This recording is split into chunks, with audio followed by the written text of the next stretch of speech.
자, 그러면 이와 관계해서 남북관계 독자성 확보 한겨레가 얘기했는데 사실은 양해 사항이 아닙니다.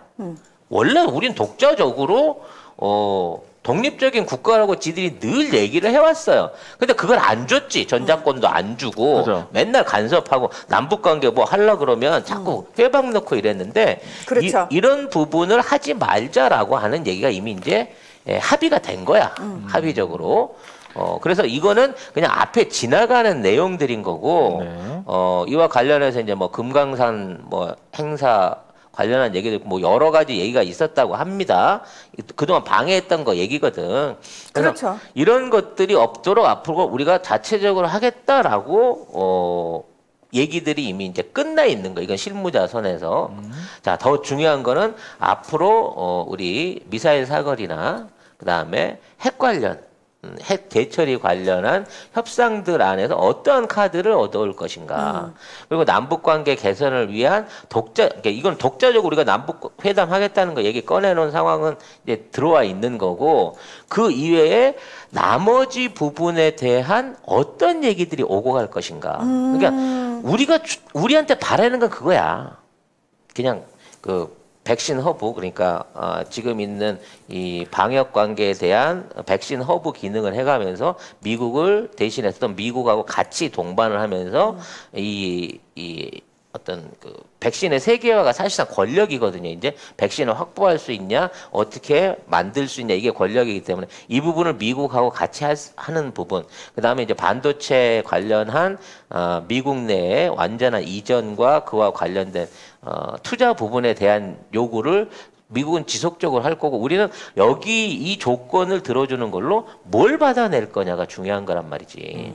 그래서 뭐 코드에 들어가는 거를 뭐 강요받을 것 같다는데 그건 강요가 아니야. 우리 선택이에요.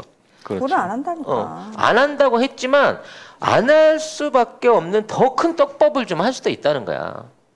나 코드 가야 되니까 우리 핵 재처리 관련해갖고 니네들 감시와 통제 없이 우리가 안전하게 전원축으로 한 20%만 할게 20%만. 이래야 이제 우리가 원자력 항공모함이라든지 원자력 엔진으로 된 구축함 같은 것들을 만들 수 있거든.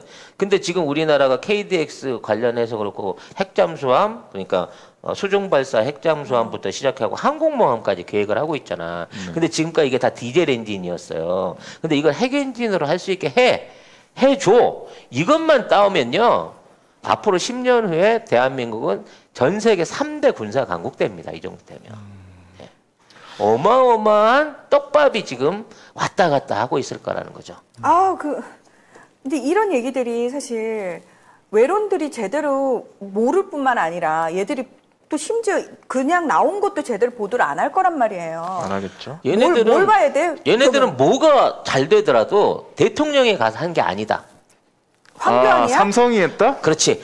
옥중에 있는 이재용 또 해냈다. 한미 미사일 지침 개정 받고 핵협상 바꿔낸 삼성전자와 옥중에서 수고 중인 이재용 이렇게 되는 거야. 예수님이네 예수님 아주.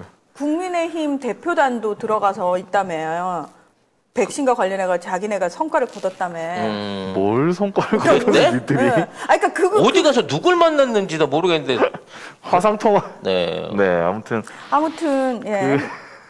그러니까 미국 주류 언론을 봐야 돼? 미국 주류 언론은 제대로. 근데 오늘 제가 아침에 기사를 쭉 검색을 해보는데 대부분 언론이 제가 되게 이상하게 여긴 건 뭐냐면 미국 사람들이나 미국 쪽 관계자들 인터뷰를 따면서 우리나라에 유리한 얘기를 다 해주는 거예요. 근데 거기에 대한 해설이 거의 없어요. 그러니까 뭐 짜증나는 거야 지금. 그러니까 우리나라의 언론에 뭐라고 얘기하냐면 사람들이 뭐 어떤 뭐 고위 관계자든지 뭐 얼굴을 내든지 안 내든지 다 뭐라고 얘기했냐면 우리나라 코드 할 필요 없다. 그리고 뭐 우리나라가 그러니까 한국이 원하는 거 뭐 해주겠다는 식으로 거의 다 그런 얘기가 나오거든요. 그래서 나는 의문을 가진 게 그렇게 반도체가 그런가? 딴 데도 뭐 짓고 뭐 한다던데? 여러분 이 생각이 드는 생각을 거예요. 해보세요. 중국도 못 가진 핵 추진 항공모함하고 KF-21에다가 현무포를 갖춘 대한민국이 핵잠수함과 핵국축함까지 가지고 군사강국이 되면 굳이 쿼드 만들어서 중국 견제할 필요가 뭐 있어. 그렇죠. 우리가 인상 한번 팍 쓰고 제주도 앞바다 딱 막아놓고 야 이거 왔다 갔다 하지 마. 우리 신경 쓰이고 정신 사나우니까 이렇게 한다고 생각을 해봐봐요. 중국 입장에서는 뭐 인도 미국이 무섭지 않아. 그건 멀리 있는 나라고 바로 코앞에 있는 대한민국이 그만한 군사력을 발휘할 수 있게 된다고 치면 미국도 손 안 대고 코 푸는 거고요. 우리 입장에서도 국제사회 안에서 한국의 위상, 우리의 어떤 그 군사 경제적인 위상은 뭐 영세 중립국 이런 거 해갖고 여기저기 암호에도 우리는 정치적으로 연관 없습니다가 아니라 한국의 입맛대로 한국이 원하시는 대로 모든 국제 정세와 조건을 들어드리겠습니다 하는 시대를 열 수 있다니까요. 그래서 이게 훨씬 더 중요해요. 전자권이나 무슨 뭐 남북 간의 어떤 교류 지원 이 정도에서 그칠 부분이야. 욕심을 낼 수 있을 때 이런 기회가 다시 안 와. 그러게요. 문재인 대통령이 있고 지금 미중 관계가 이렇고 반도체 산업이 현재 이 상황에 닥쳐 있고 전 세계가 코로나에 심임하고 있고 유일하게 코로나를 극복하고 있는 대한민국이라는 나라가 이 동시에 모든 호기를 쥐고 있는 이 헤게모니로 가지고 그동안 60년 동안 못했던 모든 통일 관련 그리고 국가 안보 관련된 헤게모니 얻어내면 된단 말이야. 미국 보러 돈 내라 그러지 않잖아. 그렇죠. 어? 정치적으로 해결만 해주면 한국 돈과 한국 기술로 하겠다는데. 그래서 지금 대만의 그 중국 편입 문제와 관련해서 우리나라의 도움이 절실하다, 미국이. 우리 보러 지키라는 거야. 우리 보러 중국하고 대신 싸워달라는 거거든. 그 싸울 테니까. 너한테 무슨 핵기술을 달라 그랬니? 무슨 뭐 돈을 달라 그랬니? 네. 우리가 알아서 다 만들 테니까 그냥 한국이 그거 만들어도 나는 문제 안 삼을게라고 너만 말하면 돼. 너만. 왜? 러시아나 중국은 우리한테 그거 만들지 마라, 만들어라라고 말할 아무 자격이 없거든. 걔네들은. 우리나라에서만 미군이 미치고 있는 영향력이 그만큼 되니까 이제 우리 맘대로 할 거야.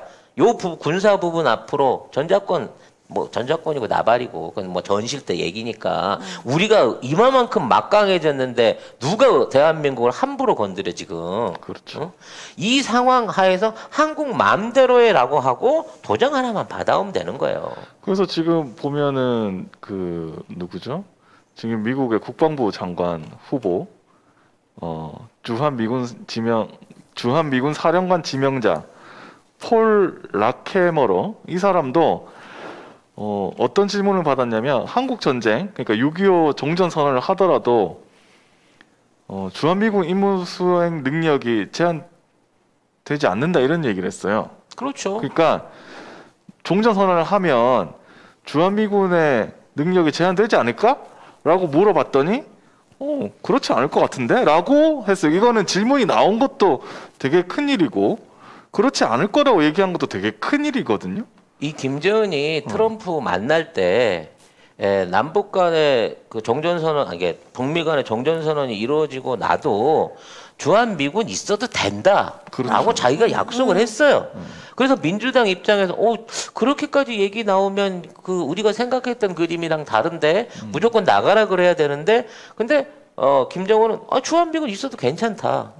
오히려 한 발 더 나가갖고 원하면 북한 안에 있는 쪽에 기지한다고 하더라도 협조하겠다라는 얘기까지 했다고 합니다. 한번 제가 설명드린 적 있지만 네. 어차피 주한미군 있을 거고 남북한에 군사적인 도발 없을 거면요. 네. 북한 입장에서는 미군이 사실은 저기 그 낙동강 앞에 거기 황금평이 있는 데 와갖고 거기 기지 해주는 게 훨씬 좋아요. 미국은 미국대로 러시아하고 중국 코 밑에 가 있기 때문에 좋은 거고 북한 입장에서도 거기다 그거 기지 넣는다고 해갖고 딜하면 중국이나 러시아가 또 쩔쩔매고 뭐든 다 해줄 거거든. 낙동강 아니고 두만강 아니면 저기 그치, 압록강. 낙동강이라고 했어? 네. 네. 많이 맑지 않으시네요. 수많은 거 네. 있네. 네. 두만강 쪽에 와 있는 게 훨씬 더 좋다는 거야. 그렇기 때문에 지금 있는 상황에서의 문재인 대통령의 보따리는 지난 4년에 우리 좀 지지부진했던 북미 관계, 남북 관계 이 모든 관계에 보따리에 그동안 못했던 수확물들을 한꺼번에 받아올 때다. 그냥 아주 비행기 터져도 괜찮으니까 그득그득 긁어 담아가지고 몽땅 받아오셔라. 다 받아올 수 있다. 부탁드리고 싶어요. 아우, 진짜 지금 문재인 대통령이라는 사실이 이렇게 행복할 수가 없고 감사할 수가 없네요. 그럼요. 예, 아우 정말. 그리고 이게 우리 정권을 못 지키게 되잖아요. 그러면 다음 정권이 오면 이것들이 이걸 스스로 집어다가 미국에 도로 갖다 준다니까. 정말 그건 생각만 해도 너무 끔찍하네요. 진짜 끔찍하다. 그리고 진짜 끔찍하네요. 곧 선거가 임박한 입장 하에서 지금 종전선언이 나와버리면요. 지금 저쪽 애들이 할 수 있는 굉장히 정치적으로 쓸 수 있는 큰 카드 하나가 날아가 버리는 거예요. 이거 하나로 정말 지지율 10% 이상은 왔다 갔다 하게 됩니다. 종전선언 하면은 맨날 그 선거 때마다 북풍 얘기하던 애들. 그러면 황교안이가 미리 가가지고 종전선언 안 돼 얘기하고 온 거 아니야? 그랬을 수도 있지. 안 그래도 뭐 싱가포르 협정 얘기하지 말라 뭐 일지를 하고 있는데, 근데 이런 기사에 어떤 종전선언 뭐 이런 얘기는 김정은도 2018년부터 얘기를 했었고요. 그 다음에 트럼프 대통령도 하려고 했는데 이게 어그러지면서 중간에 저기 누구야 볼튼 뭐 이런 애들이 이제 어그러뜨리면서 이제 진행되지 않았고, 지금 문재인 대통령도 작년 9월에 유엔 총회 기조연설에서 이 종전 선언을 재차 거론을 했습니다. 그래서 이게 지금 한미 정상회담, 이번에 한미 정상회담이 종전 선언 문제가 분명히 거론될 거다, 이런 얘기도 있습니다. 그러면은 미국 내에 있던, 사실 민주당이 항상 북한에 대해서 강경한 사람들이었잖아요. 네. 공화당에 비해서. 지금 볼턴도 그렇고 그 미국 외교협회 그 출신들이 미국 그 북한과 관련해 가지고 특히나 강경한 입장인데, 지금 걔네들은 다 아닥을 시킨 거예요? 어떤 그렇죠. 방식으로? 제가 보기에는 지금 이 민족의 이쪽은 미국 민족의 이쪽은 낸시 펠로시 등 일부 세력들의 극좌가 사실상 이걸 다 휘어잡은 것 같아요. 우리 방송 들어보시는 분은 알지만 낸시 펠로시는 공산당 출신입니다. 아버지가 공산당원이었고요. 실제 이탈리아에서 마피아이기도 했었고. 마피아. 네, 그리고 미국에 들어와서도 그와 똑같은 활동들을 했어요. 그래서 낸시 펠로시 오빠가 간첩 혐의로 잡혔다가 또는 저 성범죄 관련해서 잡혔다가 사면받은 케이스거든요. 수사 안 하고 사면받은 케이스거든요. 근데 대놓고 원래 낸시 펠로시의 부분이 좌파 중에 좌파 이탈리아 공산당파였단 말이야. 그리고 교황하고 연결돼 있는 교황 세력파였고. 그래서 이제 음모론으로 또 가는데. 그러니까 너무 그쪽으로 빠지는데. 근데 이제 우리가 트럼프 얘기했을 때 많이 했으니까 여러분 기억하시면 하겠지만 교황 세력들, 그러니까 로마 카톨릭 세력들이 이 미국에 들어와서 활동하면 우리나라 같은 수직 관계가 아닙니다. 우리는 카톨릭이 다 로마 교황청 직원들이거든. 근데 미국은 자영업이에요. 카톨릭이 현지 자영업이야. 그래요? 예. 그래서 뭐지? 이제 일종의 프랜차이즈는 갖고 있지만 점주들에 대한 통제권이 없어요. 미국 카톨릭은. 왜냐하면 남북전쟁 당시부터 로마 교황청이 엄청난 돈을 미국에 빌려줬고, 미국의 많은 국채와 거기에 대한 그 돈들 예산 중에 일부는 그 돈하고 원금을 갚는 데 들어가고 있는데 죽었다 깨어나도 못 받을 정도로 로마 빚이 많다. 그래서 사실상 로마 교황청이 미국을 좌지우지하고 있다라고 얘기가 있는 게 음모론이고, 그게 싫다라는 게 트럼프였고, 그 미국의 그만한 그 금권력과 영향력을 미치고 있는 이른바 미국 주식회사의 현지 관리인이 낸시 펠로시란 얘기거든. 그리고 이제 카멜라 해리스는 낸시 펠로시가 자기 지역구에서 키워 올린 꼬봉인 거고. 그래서 실제적으로 지금 있는 그 낸시 펠로시의 권력은 어찌 보면 그 견제 세력이 없는, 그리고 가장 순수한 미국에 숨어 있는 기득권층의 대표라고 보여지는 거예요. 그래서 온갖 그 BJ와 아무튼 여러 가지 조작질과 증거가 난무함에도 불구하고 언론과 미디어와 자금을 꽉 쥐고 있는 상태에서 지금 맑지 않은 바이든 앞에 간판으로 세워놓고 미국을 끌고 가고 있는 거거든.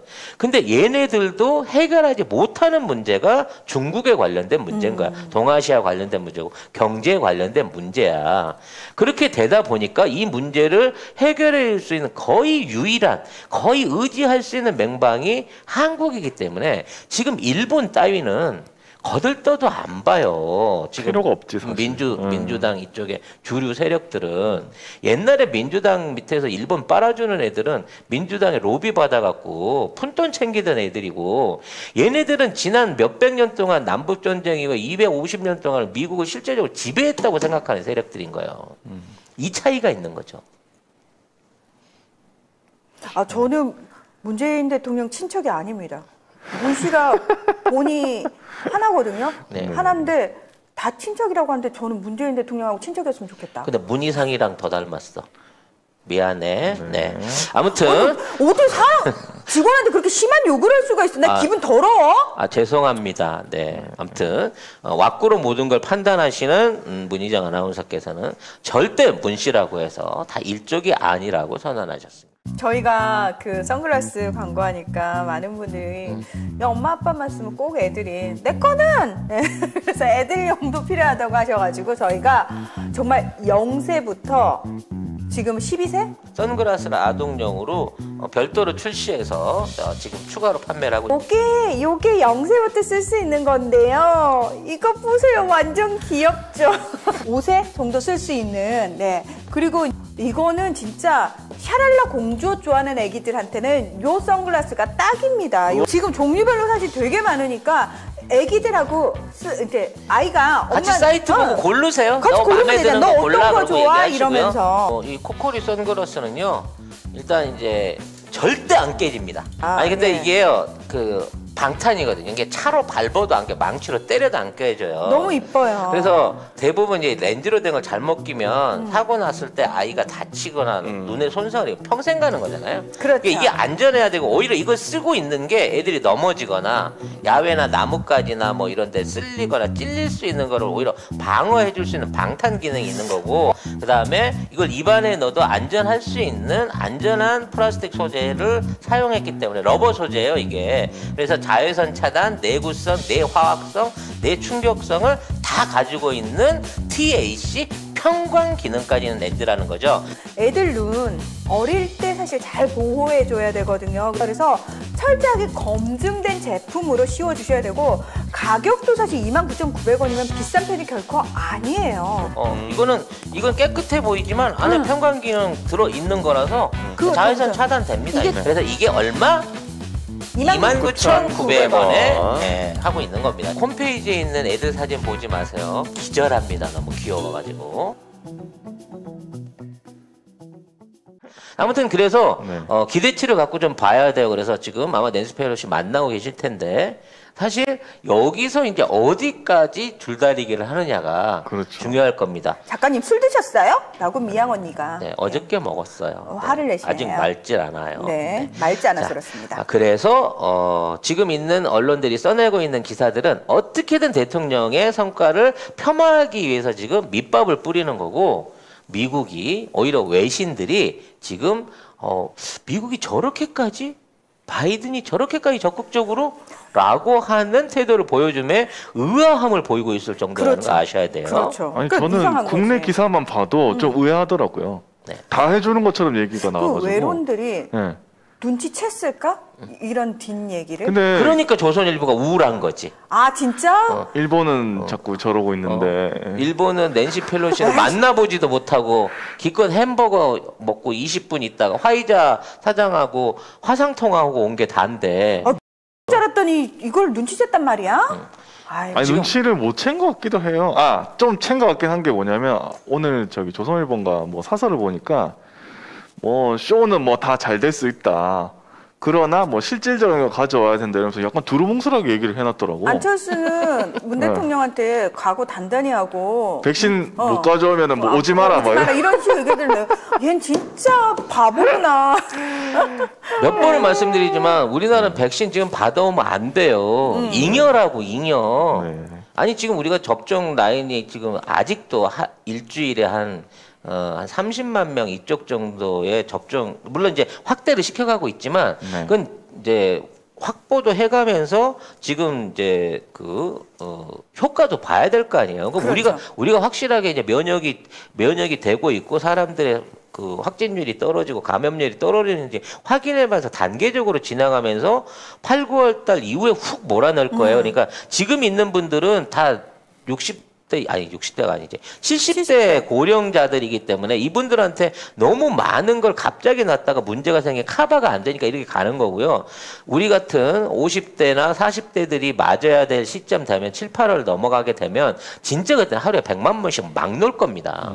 그럼 그때 가면 백신 수급도 그때 맞춰갖고 다 준비를 해놓은 거고요. 근데 지금 2천만 뭐 회분 중에 한국이 뭐 하나도 못 갖고 왔네, 무능해 그러는데 절대 그런 거 아니라고 어떻게 말씀을 드렸어요. 근데 벌써부터 이 프레임들을 야당과 언론이 준비하고 있는 거죠.